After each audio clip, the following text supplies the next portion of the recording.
इथे मी पाहिला चक्क हवेतील रथावर बसलेला बाप्पा. विषय असा झाला की मी गेलो होतो कोल्हापूरला एका कामासाठी. काम झालं पण भूक लागली होती म्हणून मी गेलो जय आंबेचा रगडा चाट खायला. सर्व आवरून नुकताच कोल्हापुरातून बाहेर पडत होतो तेव्हा मला दिसले बाप्पांचे मूर्त्यांचे दर्शन. आता एवढं बाप्पांच्या दारात आले आणि दर्शन घेतलं नाही हे काय बरोबर नाही. मित्राला गाडी लाव म्हणालो आणि मी गेलो मूर्ती पाहायला.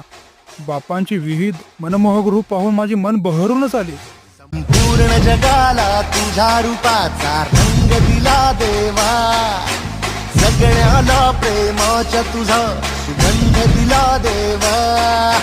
फुला फुलातून देतो संदेश आम्हाला देवा, जगावे लोकांसाठी. मूर्त्या पाहून ती ओढ लागली बाप्पाच्या आगमनाची. तर मित्रांनो, यंदाची तयारी झाली आहे का? कारण काही दिवसच बाकी राहिलेले आहेत आगमनासाठी. तू दिला आम्हाला तू फुल राजा.